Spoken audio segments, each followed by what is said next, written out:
Quisiera que me acompañaran en el Evangelio de Marcos, capítulo 4, versículo 35. Vamos a meditar en el pensamiento por qué Dios permite los problemas. Y muchas veces nosotros los cristianos quizás somos los que más nos preguntamos a veces. ¿Por qué Dios permite esto? ¿Por qué Dios permite lo otro? Pero siempre con un propósito. Gloria a Dios. Amén, yo creo que ya lo encontramos. Marcos capítulo 4, versículo 35 dice su palabra, honrando al Padre, al Hijo y a su Santo Espíritu. Aquel día, cuando llegó la noche, les dijo, pasemos al otro lado. Y despidiendo la multitud, le tomaron como estaba en la barca, y había también con él otras barcas. Pero se levantó una gran tempestad de viento y echaba las olas en la barca, de tal manera que allá se anegaba. Y él estaba en la popa durmiendo sobre un cabezal, y le despertaron y le dijeron, Maestro, ¿no tienes cuidado que perecemos? Y levantándose reprendió el viento y dijo al mar, calla, enmudece. Y cesó el viento y se hizo grande bonanza. Y les dijo, ¿por qué estáis así amedrentados? ¿Cómo no tenéis fe? Entonces temieron con gran temor y se decían el uno al otro, ¿quién es este que aún el viento y el mar le obedecen? Esta es la palabra de esta hermosa oportunidad. Como ya dije, quiero basarme en el pensamiento, ¿por qué Dios permite los problemas? Pero y vuelvo a repetir esto, yo creo que todos nosotros los cristianos nos hemos hecho esa pregunta más de alguna vez. ¿Por qué Dios permite que yo sufra tanto? ¿Verdad? ¿Por qué Dios permite de que yo pase esto y lo otro? ¿Por qué Dios permite a veces de que yo pase preocupaciones, enfermedades, escasez económica? ¿Por qué Dios permite de que yo pase muchas veces y me sienta solo? Eso es lo que a veces pensamos nosotros como humanos. Yo creo de que nosotros como cristianos estamos conscientes de esto, de que Dios a nosotros nunca nos va a prohibir los problemas. Dios los permite, pero siempre con un propósito. Cuando venimos al Evangelio todo es bonito, ¿verdad? Cuando venimos al Evangelio Dios nos llena de su Santo Espíritu. Cuando nos hacen el llamamiento, Dios nos toca, lloramos en su presencia, ¿verdad? Y todos los días queremos estar en la casa de Dios. Todos los días queremos orar, todos los días queremos ayunar, todos los días queremos estudiar la palabra de nuestro Dios. Y Dios, desde el momento que venimos a Él nos llena de su poder, porque Él sabe de que van a venir dificultades. Él mismo le dijo a sus discípulos, desde el tiempo de Juan el Bautista hasta aquí, el reino de los cielos sufre violencia, pero los valientes son los que lo arrebatan. O sea que el poder de Dios que llega a nuestra vida, eso a nosotros nos da la facultad de mantenernos siempre fortalecidos en nuestro Dios. El apóstol Pablo exhortó a la iglesia de Éfeso en una ocasión, dijo, fortaleceos en el Señor y en el poder de su fuerza. Cuando venimos al Evangelio, como le dije, todo es bonito, ¿verdad? Y no quisiéramos de que esos días se pasen, pero pasan los meses, vienen las dificultades. Y allí cuando a veces le preguntamos al Señor, pero ¿por qué tú permites esto si yo soy tu hijo? Si yo te busco, ¿verdad? Y yo predico tu palabra, yo te canto, y todo esto le preguntamos a Dios a veces en la oración. Pero ahora vamos a aprender algo muy importante de este pasaje que hemos leído. Dice el versículo 35, aquel día cuando llegó la noche les dijo, pasemos al otro lado. ¿Verdad? Los discípulos directamente no entendieron el lenguaje que Jesús estaba hablando, porque directamente ellos se dijeron en sí mismos, bueno, vamos a pasar el lago, vamos a ir a la región de los Gadarenos, y ahí Jesús va a hacer un milagro, ahí Jesús va a sacarle los demonios que tiene esa persona que vio en los sepulcros, etcétera, etcétera. Pero Jesús estaba hablando de algo más diferente. Porque si usted observa el versículo 41, ellos mismos se dijeron, bueno, ¿y quién es este? Jesús los llamó al ministerio, por supuesto eran pescadores. Y no eran cualquier pescadores. Eran hombres con experiencia, que sabían cómo tirar la red, que sabían, por supuesto, cómo defenderse entre una tempestad tan grande, porque todo esto los pescadores que navegan a mar adentro, ¿verdad?, para sacar los mejores pescados, pues se enfrentan a este tipo de circunstancias. Pero ¿cómo es posible de que en esta ocasión ellos sentían miedo? Porque no es lo mismo caminar en el mundo que en el evangelio. Cuando la persona no es cristiana, claro, ¿verdad?, se siente altiva de que nada lo detiene, se enfrenta con cualquier persona o con cualquier cosa, pero cuando viene el evangelio, a veces le toca llorar como un niño. Y a veces nos preguntamos por qué. O sea que es diferente. En el evangelio se lucha no con las personas, sino contra espíritus malignos. Porque cuando venimos al evangelio tenemos una promesa, la que Dios nos hace a nosotros, de entrar al reino de los cielos. Pero como Satanás sabe lo que hay allí, lo que se siente, el ambiente que se siente, la atmósfera que se siente, él va a querer impedir de que nosotros lleguemos hacia la meta. Y así como Jesús les dijo a los discípulos, pasemos al otro lado, en términos espirituales, otro nivel de gloria. Otro nivel de gloria. Allí los discípulos no entendieron el lenguaje que Jesús les quiso mencionar. Por ejemplo, voy a mencionar esto. ¿A cuántos el Señor nos ha prometido bendecirnos? A todos. ¿Verdad? Y pensamos lo bonito que será recibir esa bendición. Pensamos lo bonito que será, ¿verdad?, gozar de esas grandes bendiciones que Dios nos ha prometido darnos a nosotros. Pero no pensamos en el proceso que viene antes de recibir esa bendición. Dice el versículo 36: y despidiendo la multitud, le tomaron como estaba en la barca, y había también con él otra barca. Pero se levantó una gran tempestad de viento y echaba las olas en la barca de tal manera que ya se anegaba. ¿Por qué cree usted de que el momento que Jesús les dijo pasemos al otro lado, nos dijo se va a levantar una tempestad en el camino? ¿Por qué cree usted de que Jesús no les dijo eso? Porque Jesús sabía de que los discípulos eran débiles espiritualmente. Conocían el nombre de Jesús, pero no sabían lo que Jesús podía hacer. Ellos conocían el nombre de Jesús, por supuesto caminaban con él, ¿verdad?, pero no se había dado a conocer, ¿verdad?, como el Dios Todopoderoso. Y lo mismo ha hecho con nosotros. Es bonito hablar de Dios. La gente no cristiana habla de Dios, pero no conoce lo que Dios puede hacer en él. En cambio nosotros sí hemos experimentado eso, ¿verdad? Él se ha dado a conocer a nosotros. Y esa es, ¿verdad?, una de las cosas por las cuales Dios permite los problemas, para darse a conocer a nosotros. Y una de las formas que Él se ha dado a conocer a nosotros es como nuestro Salvador. Cuando murió en la cruz del Calvario, ¿verdad?, Él se ha dado a conocer a nosotros, ¿verdad?, como nuestro sanador, porque Él nos ha sanado por dentro. Él ha limpiado nuestro interior a través de su sangre maravillosa que derramó en la cruz del Calvario. También Él se da a conocer como nuestro protector. ¿Cuántas veces Él nos ha defendido de cosas que a veces ni siquiera nos imaginamos que pasan en nuestro, ¿verdad?, en nuestro entorno? Él es grande para con nosotros. Entonces, el versículo 38 dice: y él estaba en la popa durmiendo sobre un cabezal, y le despertaron y le dijeron: maestro, no tienes cuidado que perecemos. ¿Qué cree usted lo que hace un maestro? Enseña. ¿Enseña a qué? ¿Verdad? A que el alumno aprenda. Jesús le enseñó a los discípulos a orar, a ayunar.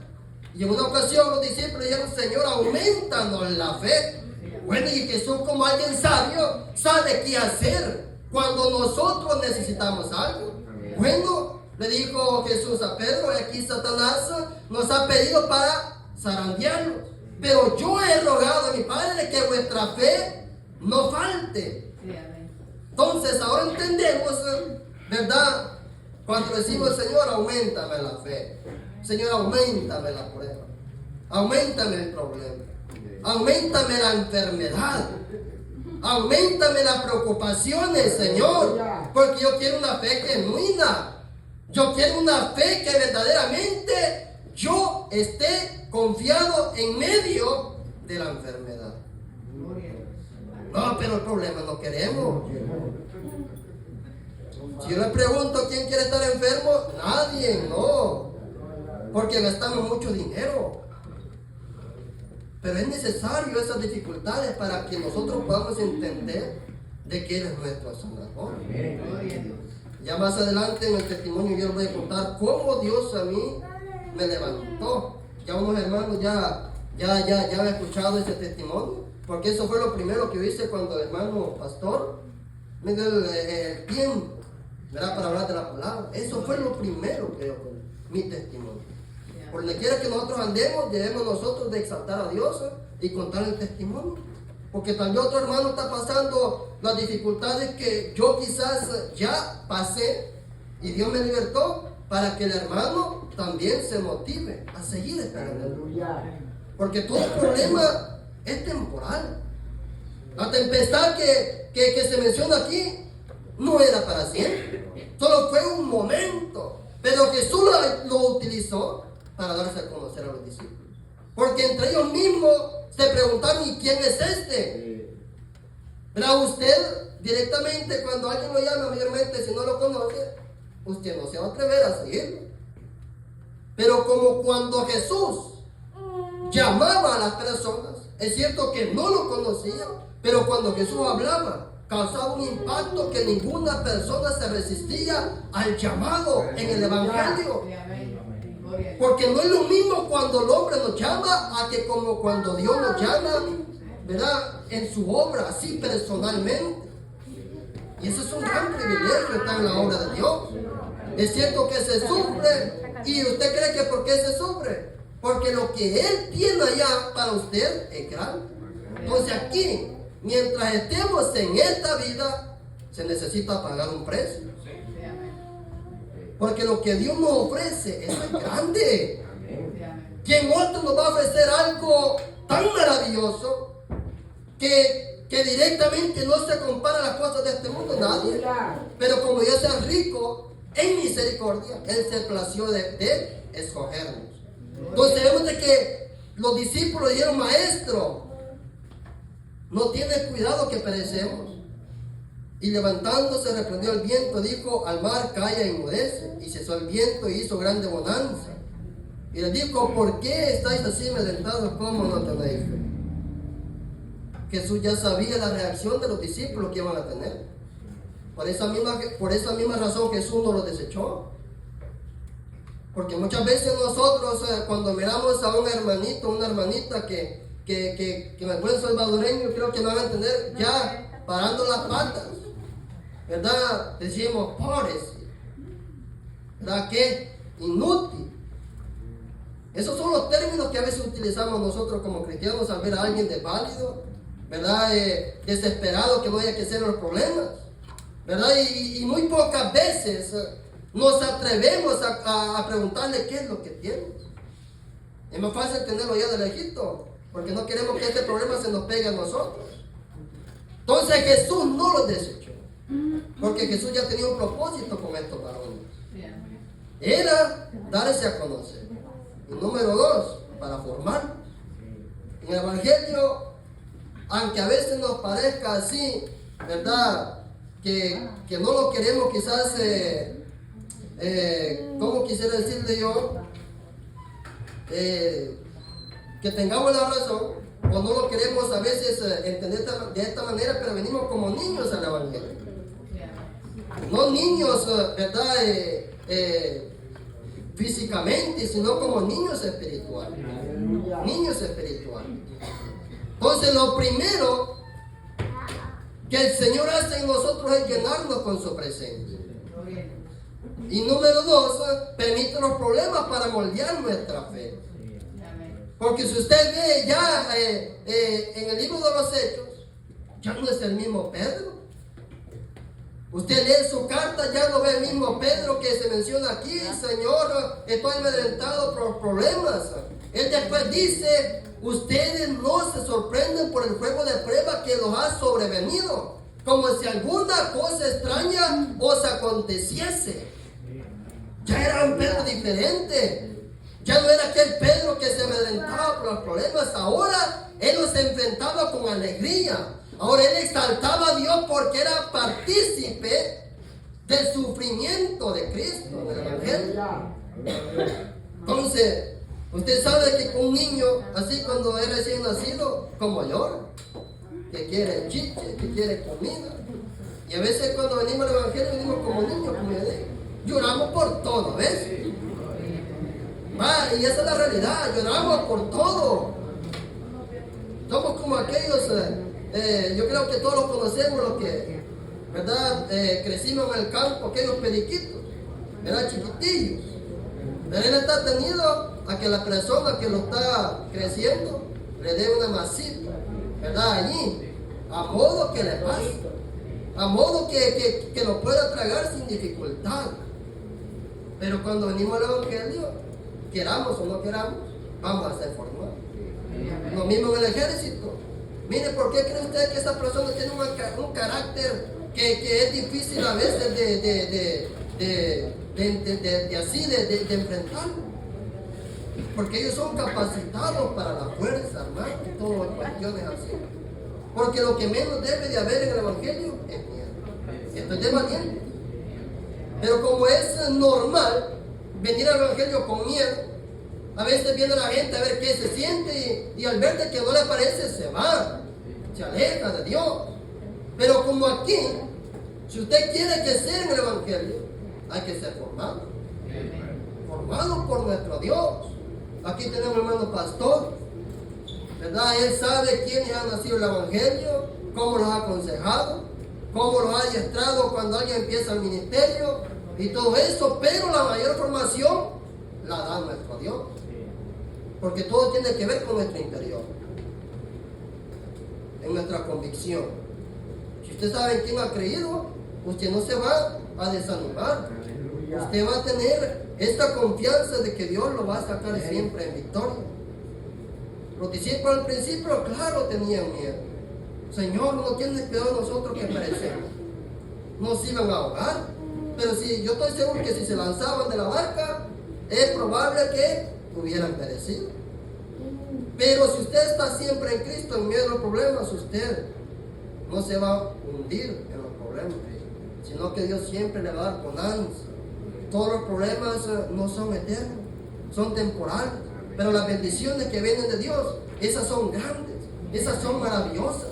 Y usted dice, bueno, ya tengo la bendición, estamos seguros a veces de que atravesamos el mismo problema. Y en la vida, en el Evangelio, no todos sufrimos de la misma manera. No todos somos llamados de la misma manera. Hay otros que vienen al Evangelio ya cuando vienen con una vida totalmente arruinada. Pero Dios es fiel. Dios los levanta. Y después nos preguntamos, pero bueno, no era este el borracho. Y ahora véanlo donde está, es que Dios hace cosas grandes cuando quiere y como Él quiere, porque Él es un Dios soberano. Todos queremos de que la gente venga al Evangelio, pero eso es dado por nuestro Dios. Oramos, sí, oramos. Entonces ya hablamos, ¿verdad?, de dos cosas muy importantes porque Dios permite los problemas. Y son cosas que a veces no nos gusta. ¿Quién de nosotros nos gusta de que nos corrijan? Mayormente cuando ya tenemos varios años en el Evangelio o cuando ya estamos mayores de edad, ya no queremos que los padres a veces nos corrijan porque ya pensamos de que tenemos el control de todo, pero eso es mentira.